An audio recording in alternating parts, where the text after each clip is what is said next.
Loose motion আর বমি। জিব্বা দেখি, জিব্বা এখন একটু সুস্থ লাগতেছে নি স্যালাইন দেওয়ার পরে? না অনেক পরে আরো টয়লেট হয়েছে,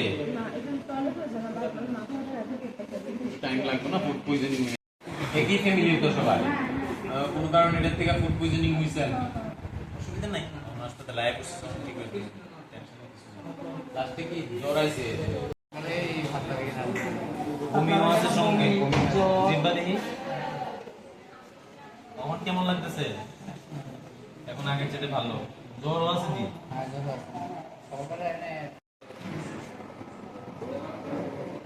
কিছুটা আসছিল বোধহয়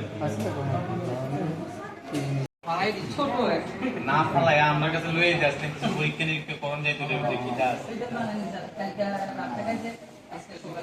বুঝতে পারে। তাহলে বোঝা গেল যে এটা তরমুজ থেকে হয়েছে। অসুবিধা হলে সিস্টার দিতে দিতে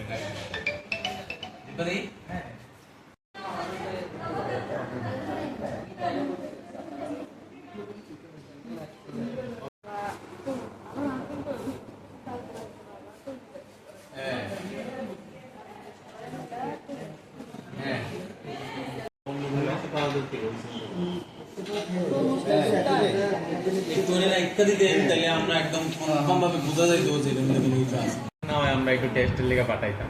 এনিওয়ে আর কেডা? 1 2 জন একই পরিবারে 5 জন তরমুজ খাইয়া নাকি অসুস্থ হইয়া ভর্তি, এটা নিয়ে আপনি কি দেখলেন?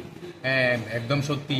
একই পরিবারের 5 জন পেশেন্ট, 4 জন ফিমেল এবং একজন পুরুষ লোক, এরা একই পরিবারের। কালকে রাত্রিরে যখন আমরা জিজ্ঞেস করলাম ওনারা বললেন যে কালকে রাত্রিরে তরমুজ খেয়েছিলেন সবাই মিলে, এবং তারপরে ভোরবেলার থেকে ওনাদের জ্বর, পাতলা পায়খানা, এই সমস্ত ভমিটিং, এই সমস্ত উপসর্গ দেখা দেওয়ার পরে ওনারা হাসপাতালে এসেছেন।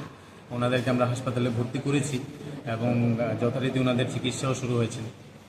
সবাই এই মুহূর্তে ভালো আছেন, স্টেবল আছেন, চিন্তার কিছু নেই। তবে আমি আপনাদের মাধ্যমে সবার কাছে রিকোয়েস্ট করব, আমাদের এই সাব ডিভিশনের যারাই আছেন, যখনই দোকান থেকে কোনো জিনিসপত্র কিনবেন একটু দেখে নেবেন, একটু যাচাই করে নেবেন। ভয়ের কোনো কারণ নেই। হয়তো ওনাদের কোনো কারণে ওনাদের ফুড পয়জনিং জাতীয় কিছু একটা হয়েছে, যেটার চিকিৎসা আমাদের হাসপাতালে হচ্ছে। তার জন্য প্যানিক করার বা ভয়ের কিছু নেই, শুধুমাত্র একটু সতর্ক থাকতে। এটা মানে তরমুজের মধ্যেই কিছু ছিল নাকি? হয়তো, যদিও ওনাদের কাছে অবশিষ্ট কোনো তরমুজ পরীক্ষার জন্য ওনারা রাখেননি, ফেলে দিয়েছেন সবটাই।